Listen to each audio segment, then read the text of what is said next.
Nerd Soul. Lay ill kid at OneYoungsta, hold it down, bringing that street geek and nerd soul. Like, comment, subscribe, hit the bell. Let's go because evil must be discussed. All right, we're going on trips, we're on planes, we're out there getting flued out, as they say.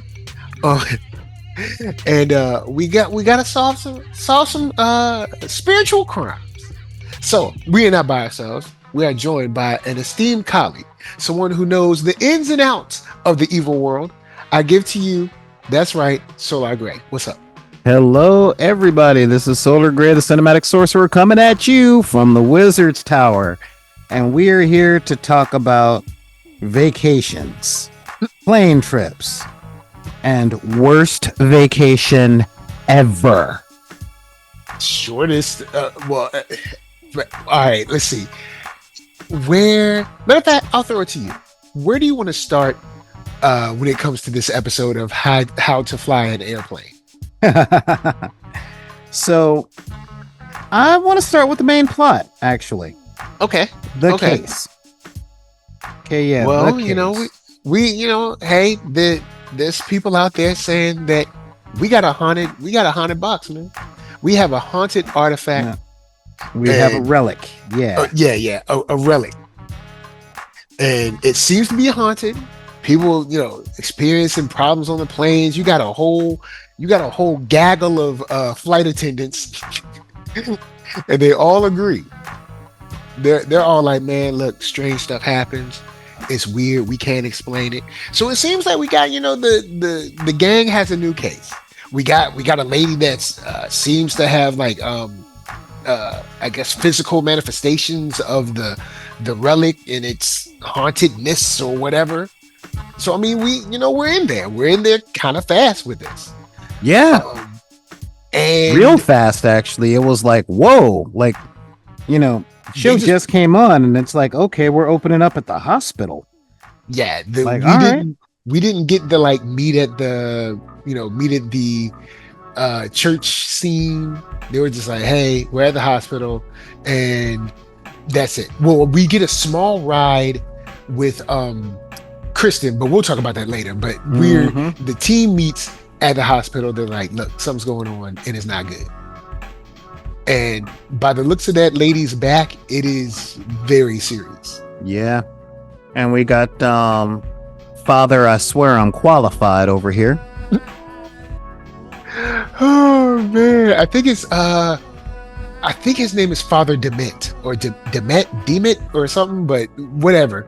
He just has to be, I swear I'm qualified. It's weird. He definitely, it's kind of, how you're at a job and you take over a department that you don't know anything about. Mm-hmm. And they're like, oh yeah, this team is under you. And it's like, hey, I run marketing, but now you're putting devs under me. And I mean, it's like, I kind of know what they do, but I don't know how to gauge what they're doing. Yeah, they shouldn't be under me really. And I mean, I guess I can manage them. And it's like, look, we got protocols to see whether or not a freaking, we have to go through the proper protocols to see whether or not we need an exorcism. And what are the proper protocols? Us. Us. That would be us. Me, if you will. No. And yeah, so I definitely got to say I appreciated this particular case. Because, we actually got to see the gang loosen up. Watching the gang loosen up was kind of cool. Kicking it with the stewardesses or with the flight attendants. Sorry, guys, I'm old. Okay, I'm trying to learn. Yeah, flight attendant, stewardess. It's not. It's just when you're a certain age, it's been stewardess so long, but it's not. It's not intentionally trying to hurt somebody. Yeah. Especially since one of my closest old friends was a flight attendant. And I'm like, hey, what's going on, stewardess? And he was like, if you call me a stewardess, I'm going to punch you in the mouth. Well, I mean, technically, wouldn't he be a steward? Yes. Right. What is this? I know there's an actual definition of a steward, but anyway, back to this. A steward is one who oversees something important until the proper owner claims it.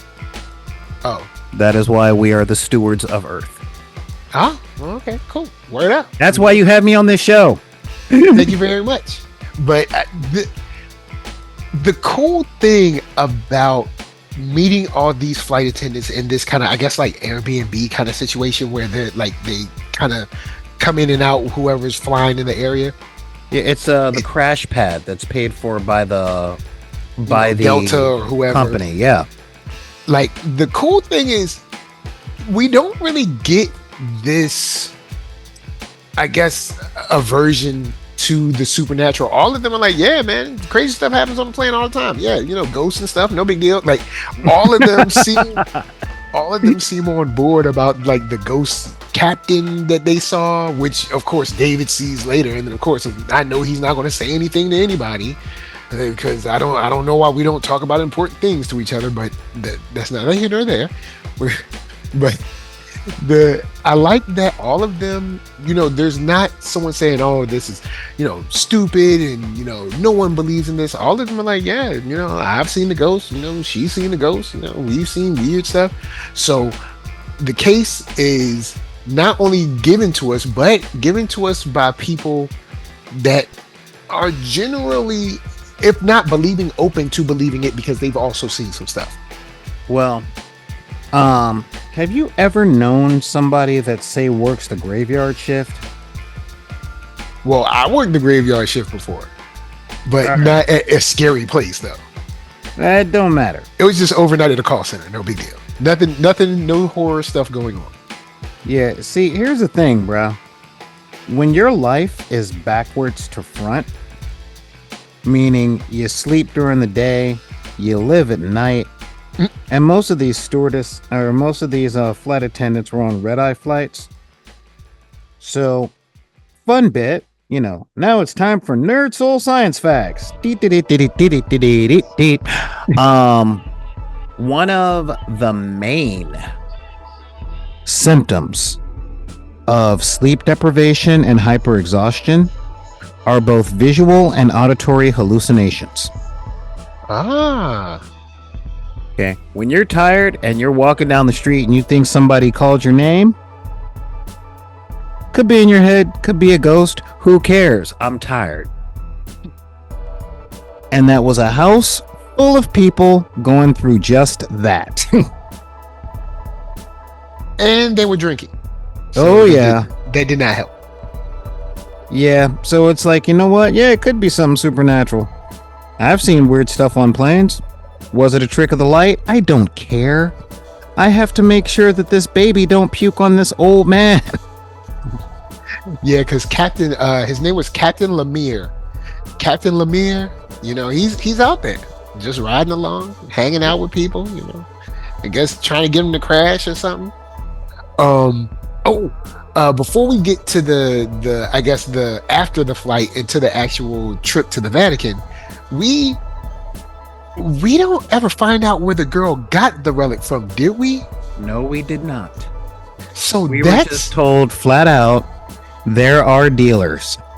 Yeah, and I'm like, don't we want to go? But of course, one thing that I do not like about this show is that we don't follow up on cases a lot. We just like, look, case of the week, forget it, don't worry about it. Yeah, and it's the last season, so yeah. Where did they get the case? Well, we know who really put the case out there. Yeah, most likely, the executive suite of Leland's job. Like, the C, all the C's, CEO, CFO, COO, the C, CDO, whatever, all them C people. but the trip that we get is also very telling because they get the box, and then the high evolutionary comes in, and he's like, you need to come to the Vatican. Even Ben's like, so this is serious because nobody just goes to the Vatican. And what was funny for me is that Kristen really thought she was going on a trip. Kristen, you ain't going on your trip. Y'all ain't taking no pictures. Y'all ain't even going out to dinner. Y'all are going to take this little thing to see if the stick fits into the original cross or whatever. The y'all, you're not going sightseeing. Almost don't even pack a bag. All Because right. didn't they send them right back to the plane? Like seriously. Yeah. Like I said, worst vacation ever. Oh So, real man. talk, I wasn't mad at Kristen about that because my very first work trip on a plane was exactly that. I'm like, "Oh man. God, where was it? I think it was God, where was Oh, it was Florida. I'm like, yeah, I got to go to Orlando real quick. You know, maybe I'll get a couple of pictures of Epcot Center. I don't got the money to go in, but that kind of. Nope. I was there 16 hours. That's it. 16 hours. Check out these circuit boards. All right, go home. Wow. You want to stay longer? That's your dime. Every work trip I've been on, they've kind of planned out one night. It's like, 3 or 4 days. There's this conference thing going on. And they usually plan out one night, like, all right, guys, we know we drug y'all all out here on this all hands conference thing. So look, y'all get one night. But just so y'all know, the conference starts, or the meeting, or the whatever, the discussions or the divisions that starts at 8 a.m. So do tonight what you will, but you need to be there at 8 a.m. And trust whoever me, is there by 8:10 is fired. I've seen it. It's not pretty. Yeah.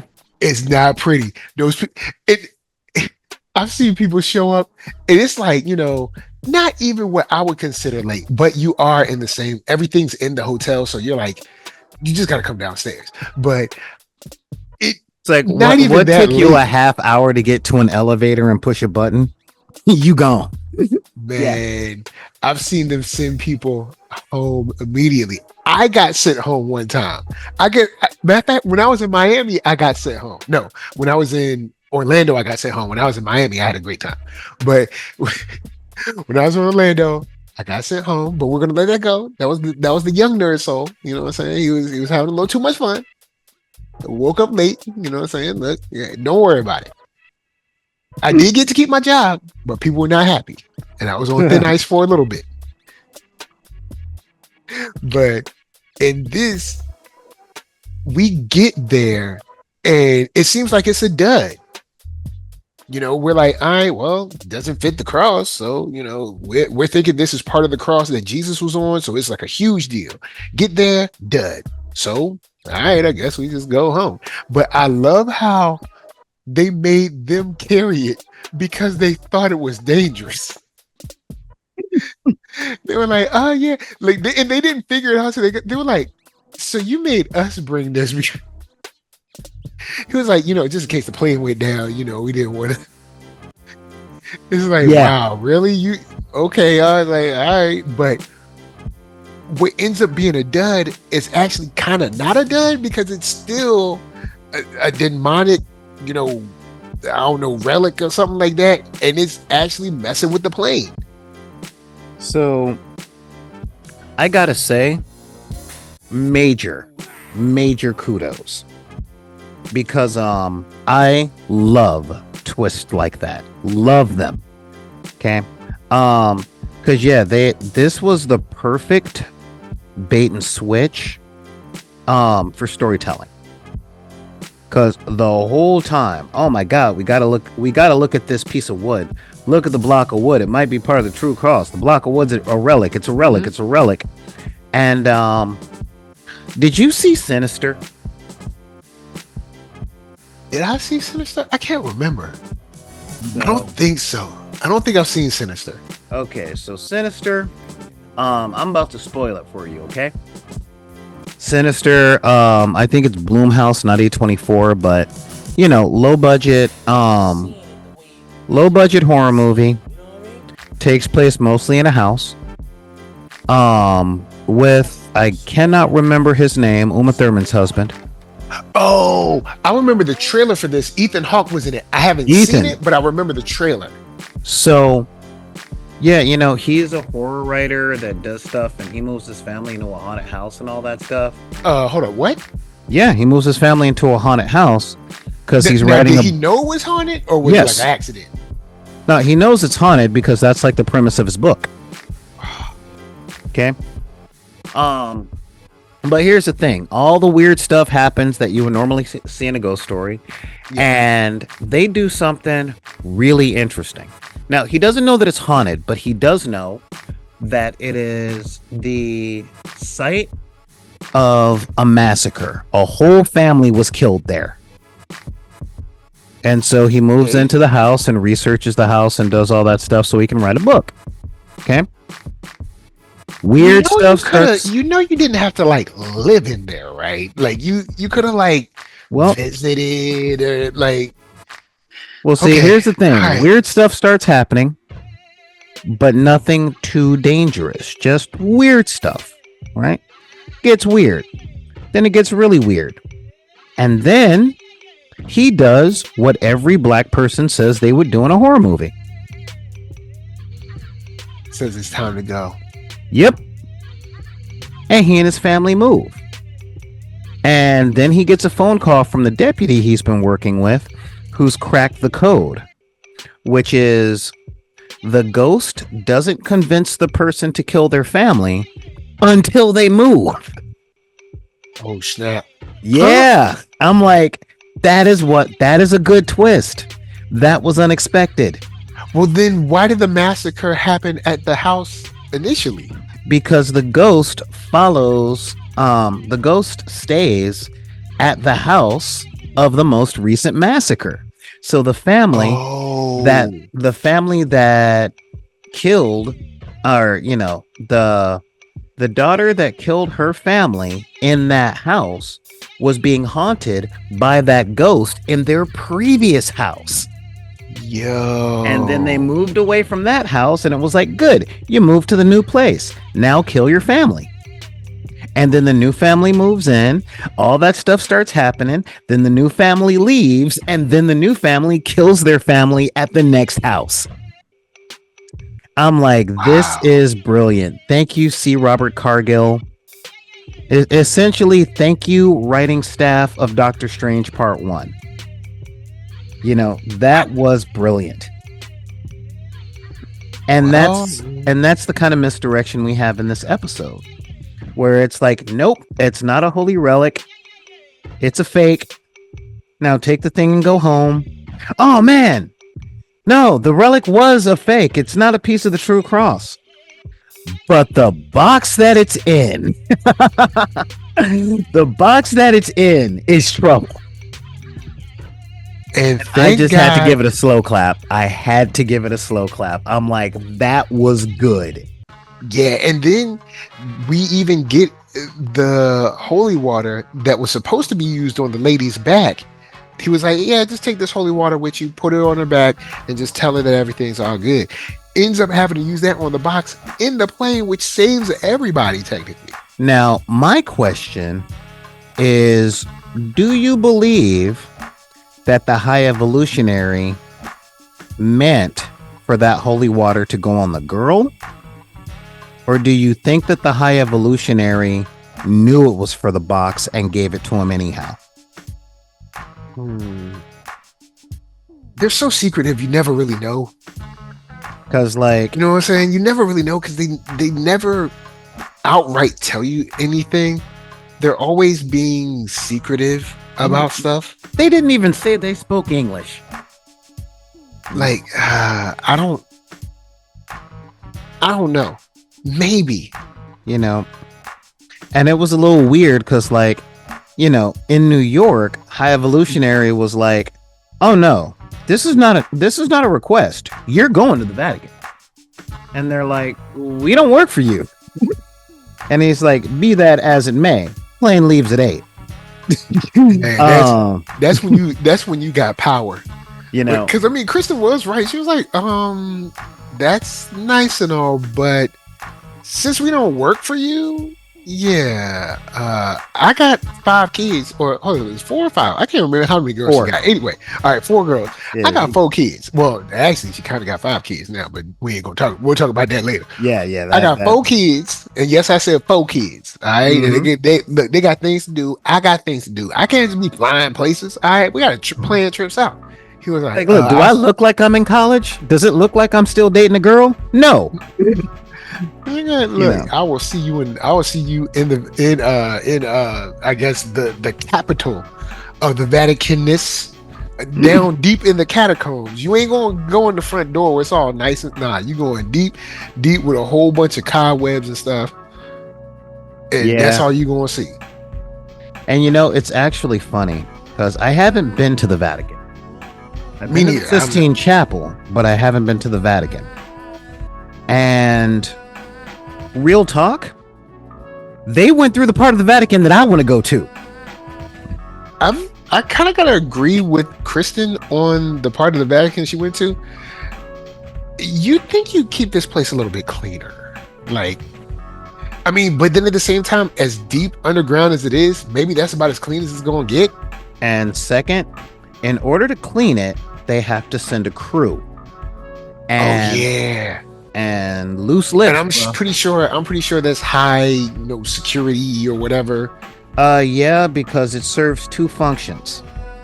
Function 1, hide the relics. Function 2, escape route for the Pope if anything goes bad. Yeah, so anyone who cleans it would have to be the people that already work down there, and those people that already work down there, I'm pretty sure believe they're above cleaning. It's not just that. The people that already work down there has got to be a skeleton crew. You can't trust people. Yeah, and the more people that know. Like, have you ever noticed, like, in Batman the Animated Series, Alfred does everything? Like, Bruce has got 1 doctor, 1 mechanic, and we don't know what happened to the construction crew of the Batcave. Yeah, because I mean, they had to put. Man, he probably. You see, the only show to ever really tackle that was Better Call Saul. But yeah, I mean, like, real talk, the more people who know about a thing, the bigger the risk. Remember, the best way to keep a secret is to make sure that only one person knows it. Yeah, believe that. But they get the relic tied up, so that's cool. Okay, here's what I really want to ask you. I've been waiting to ask you this since I saw the episode. Who in the? Hang on. All right. Oh man, was that you or me? I don't know. I didn't hear nothing. Oh, that was me. But here's yeah. Oh yeah, you got me. I'm here. All right, cool. Here's what I want to ask you. Are you tired of Sheryl yet? Actually, no.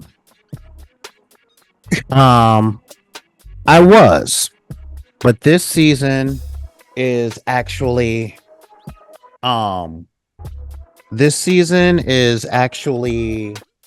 bringing her back into my good graces. Really? Yeah. Because it seems like she's back to her same old tricks. She is. But 1, I know her motivation now. 2, she has an antagonist. But I mean, it's just a slightly worse antagonist than she is. Well, no, I actually say that she's worse than Leland is. Leland's not betraying his family. She is. I mean, in Kristen's eyes, Sheryl is actually worse. In Kristen's eyes, yes, but that's not a fair thing to say because we don't know where Leland's family is. Well, and we can't assume that they're alive. or maybe he was hatched out of an egg or something. I don't know. Yeah, But I mean, he probably sacrificed them to get his Cheryl position. has plotted. All right, so Cheryl has plotted on her granddaughter's father, got him all, catatonic, hypnotizing him, doing crazy stuff, trying to get him to kill her own. Well, sorry, hold up, my bad. I don't know if she knew about that plan from Leland, so I'll remove her from the Laura plan. But they hypnotized him so Leland could do whatever he wants. So now their father, who they love because it's their dad, now he's in some kind of treatment facility. He's away from them. They miss him because he's their dad. Then Kristen's sad. You want to know why? Because it's her husband. So, and this dude has done nothing but just be there. So she's literally attacked one of the largest pillars of the family just because she don't like him. Not because he did something, just because she don't like him. Well, she don't like. Oh, go ahead. She doesn't like that Andy frees Kristen from her. Okay, yeah. All right, I see where you're going. If Kristen didn't care about Andy, then Sheryl would have her claws into her all the time. Good point. Like my influence is completely gone because Andy's here. Exactly. All right, I see where you're at. I see where you're going. And the thing is, and this is a really big thing for me, Sheryl doesn't see that she got played this episode. I would say that she weirdly got set up from Leland, because I'm pretty sure Leland set up the whole, the whole babysitter call. And I guess we can jump into the babysitting plot. Like Kristen has to leave. We get the lady that ran down the whole egg story from season 3 and maybe part of season 2 and season 3. So, she comes in, she's like, "Oh, I'm going to watch the girls. I got it. No problem." The second Kristen left, I was like, something's going to happen at this house. Like it's too easy. It's too easy for her to just come there, y'all kick it, watch a movie or two, go to bed, your mama's back tomorrow. No big deal. It's too easy.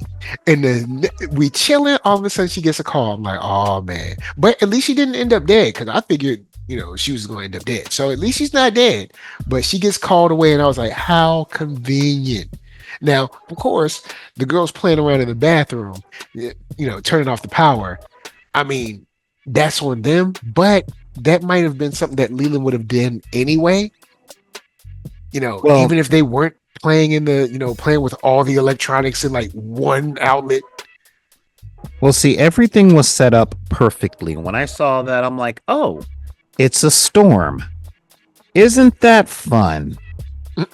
How convenient that on the day Kristen has to leave the girls completely vulnerable, a weather event happens. Wow. Almost like an act of God. He says with all of those commas. And I'm like, yeah, Leland's got the company on his side too. So he had access to enough power to do that. Yeah, definitely. And the fact that, when that call came and the girls called and all that stuff, it was like, yep, he knew exactly what they were going to do. Kirsten leaves. They have a babysitter. Get rid of the babysitter. Who will the babysitter call? And then the next door neighbor didn't answer the phone, which I'm like, I hope she ain't dead. No, but the babysitter, I mean the next door neighbor doesn't answer. I'm like, I'm like, I don't believe this. I was like, this is too much of a coinkydink. All right, too much. So of course they have to call who? Grandma. And oh boy, she was all too happy to get that call. Right. But Leland knew that. And what makes me so angry is the second she gets it, is because she doesn't care about Kristen or the girls. Because if she did, she would have been straight up. What does she do? She immediately gets them to lie to their mother. She's like, hey, guess what? This is your brother. Don't tell mama. So it's like, whoa, whoa, whoa. So now you're getting them to be all lying like you be lying? Yes. Yeah. Again, evil. And it's not the fact that Kristen doesn't know, because Kristen knows that the baby is born. She's seen the baby. She knows the She's baby held exists. the baby. Yeah, she knows the baby exists. And she knows that Sheryl knows the baby exists. She knows that stuff because she saw Sheryl working there at Leland's job. So it's not that she doesn't know, but she has been keeping this from her daughters because it's not her, it's sort of her child and like not her child because of the weird situation that Leland's done. Also, she's been trying to keep Leland and Sheryl away from the girls because of what they're doing, all the stuff that they're involved in.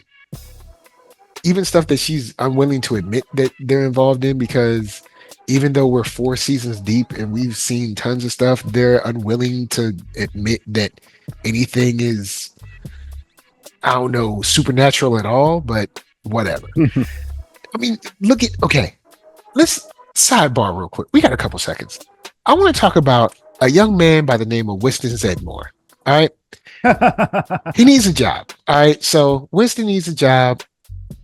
He goes to this place called the Ghostbusters. All right. And he's like, hey, I need a job. She's like, do you believe in spooks, spirits, and all that stuff? He's like, hey, if it's a steady paycheck in it, I believe whatever you say.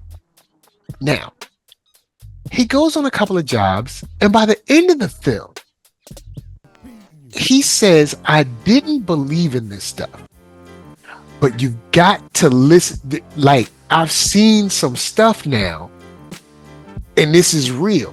These guys know what they're talking about. We don't ever get that from Ben or Kristen. Ever. And we're 4 seasons deep. Like, okay.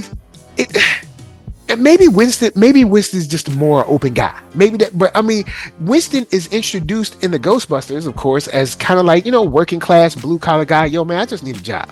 What y'all got? Y'all said y'all got work. Y'all said y'all hiring. I'm here. What you need?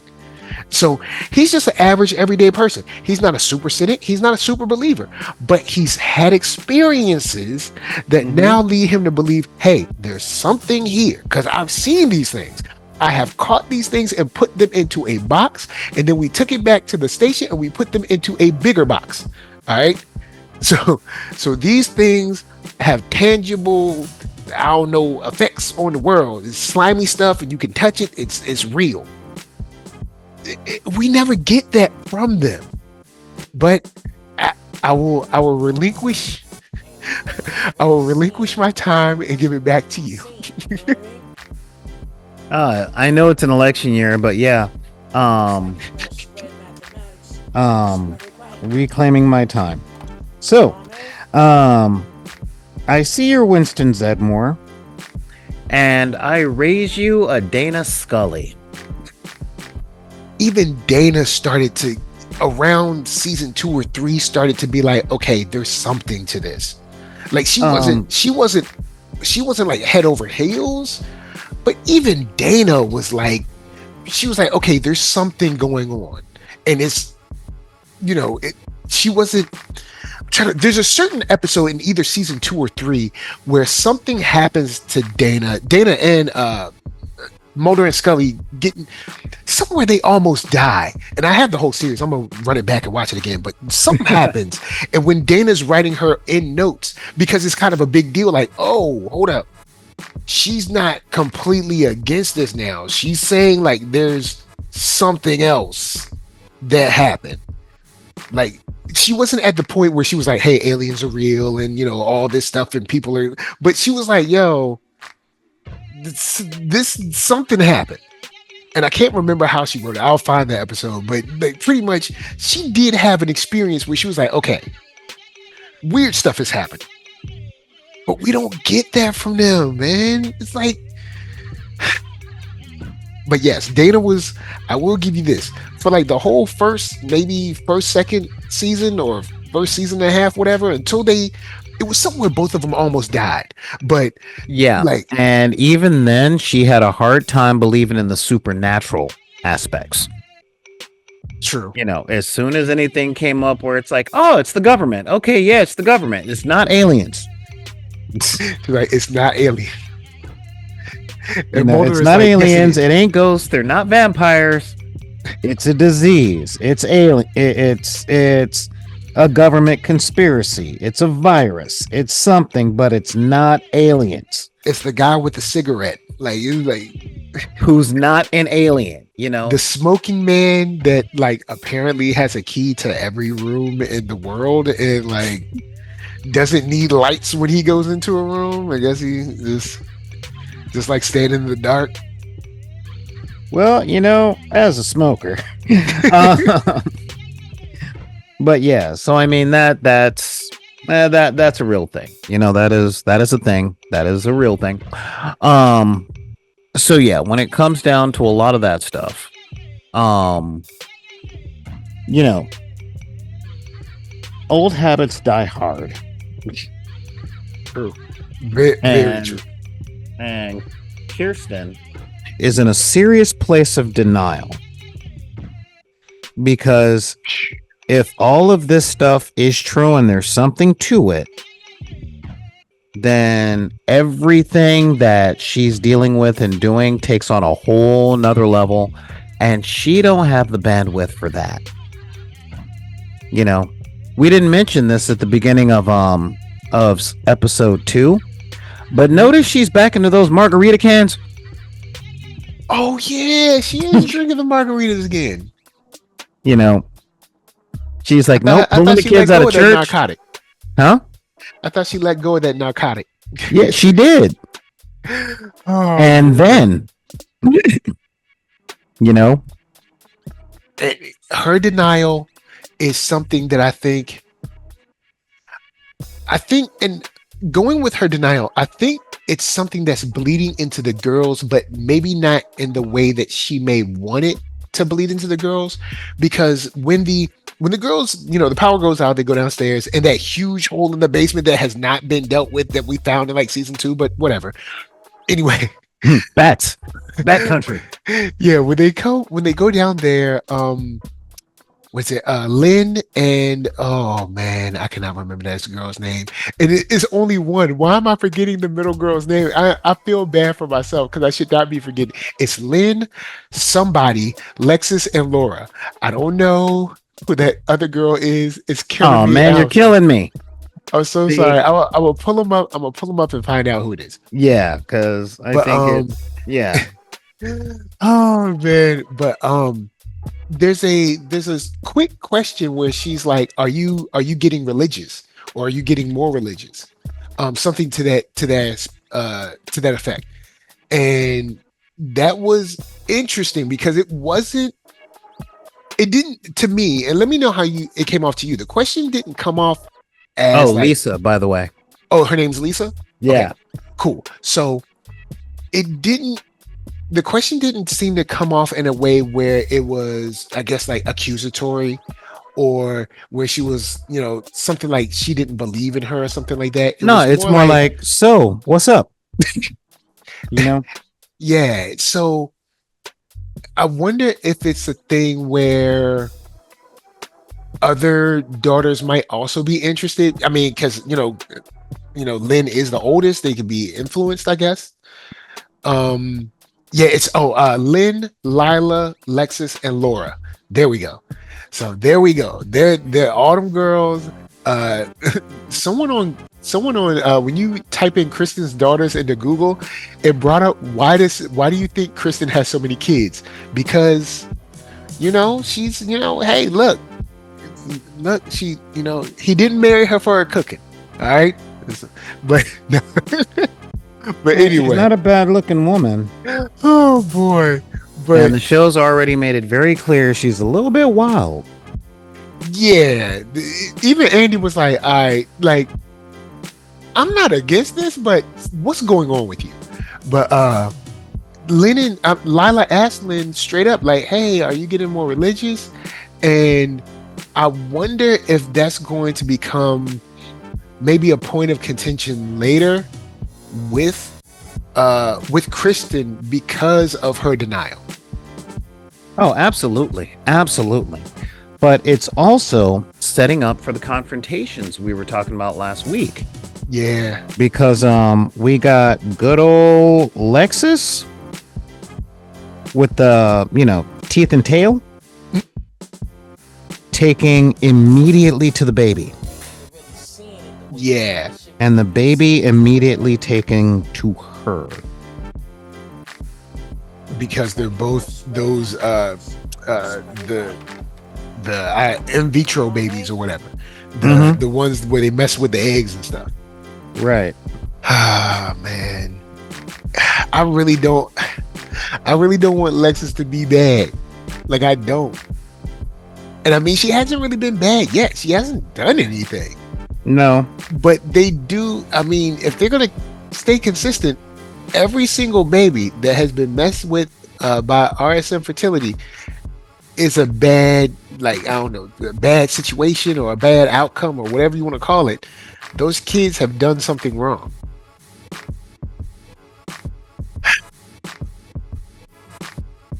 So yeah, again, we're setting up for the big confrontation, because it's gonna come down again. That's the confrontation. We're gonna have Leland versus David. Yeah, got to. Kristen and her mom, I guess. Lexus and Lila.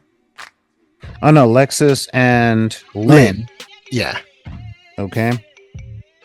I guess that's the main. I guess Ben should have, but Ben doesn't really have an issue with anyone. Yeah. Maybe just Ben and the Jinn, but the Jinn doesn't really seem. No, it might be Ben and the psychiatrist. Ooh, you know what? Yeah, that would make sense. Especially since they've been talking more, I guess you could say. It's probably going to be Ben that discovers the secretary, And then, of course, since we already know that her information has leaked from his office, it's like leaking from here twice. It's a little too coincidental. A little too much. I don't know if I believe you this time. So the question is who is Sister Andrea going to confront? Doesn't matter. They're going to lose. Will she be believed? Because what seemed to be. I know we're coming up on time. So since we've kind of covered the main strokes, I'll talk about Sister Andrea. Even she wasn't in this episode. It seems that the relationship that Sister Andrea and David had that was building in seasons 2 and 3 is kind of, I guess, maybe regressing in this season, and I don't know why. So let's talk about Joseph Campbell for a hot minute. Okay. All right. Sister Andrea is the Yoda, the Obi-Wan. Yeah. Because it's kind of like in my eyes, kind of like a Luke and Yoda kind of relationship. And what happened to Obi-Wan and Yoda? Oh, yeah, they both died. Specifically died making sure that Luke had what he needed. The mentor never lives. You know what? That's a story trope that I do not like, but it does happen all the time. Like, the mentor doesn't have to die, guys. I mean, I understand why the mentor dies narratively, but I think the mentor can still live and you guys can still have a strong narrative, but I get why. Strong narrative? I don't know. The only time I see the master living and the narrative continues is Master Roshi. But Dragon Ball ain't exactly deep. You feel me? Well, I mean, look at situations like okay, look at situations like and I know this is something that you like, but Uncle Iroh. Mm-hmm. Look at, Uncle Iroh. He made it all the way through I guess did they call it the Nations War or whatever war it was. Yeah. So I mean, maybe, and I mean, Uncle Iroh was extremely instrumental in Zuko's change. That's true. That's very true. He's the mentor that lived. So, yeah. He even got cut up. He got cut up in jail too. He was like, yeah, he was ready. I was like, I see you doing them push-ups. I see you getting right. But nah, I don't know. I don't want Sister Andrea to die, man. Don't do it, y'all. Don't do it. I don't want to see it, but I'll be okay if it happens. Yeah. In the same way I was okay when Yoda did it. Why? Forever sleep. Earned it, she has. Oh, you know what? I'll take that. That's a good way to wrap it up. I'll give it to you. Final thoughts and where they can find you. Final thoughts on this episode was a building episode. This was an episode that it's laying the foundation for the big confrontations. Oh yeah. Now I don't know where the big confrontations or when they're actually going to start the end game, but you can tell it's going. I have to give the slow clap to Leland for a masterful setup. Yeah, it was good. I hate him, but it was good. Because I'm like, the moment he looked at her and said, baby, like, yeah, take the baby. I'm like, okay, he planned all this. He planned every piece of this. From the storm to the babysitter to, okay, all right, yeah, this is good. This is good. This is very well done. And this would be either last episode or this episode would be the sort of mid-season finale, because there's 9 episodes in this season, and then after episode 9, I believe we're going to get a 1-week break, and then we're going to get 4 more episodes. Yep. So yeah, there's let's see, the fourth season will be the final season that the producers were given 4 extra episodes to conclude the story, and it's set to premiere on May 23rd. Well, of course, because we're watching it, but yeah, so this is going to so we kind of got 4 more episodes for the end of the season. Mm-hmm. Even though there's 9 more episodes. So I wonder where we're gonna be at the end of this, I guess, season, meaning episode 9. Because they gave them 4 more episodes to conclude the story. So if storytelling tropes say anything, we are going to be at a all is lost moment. Yeah, I can see that, because I mean, we were following the sigils. I mean, we only really stopped like 2. What were there, like 60 sigils or something like that? 80.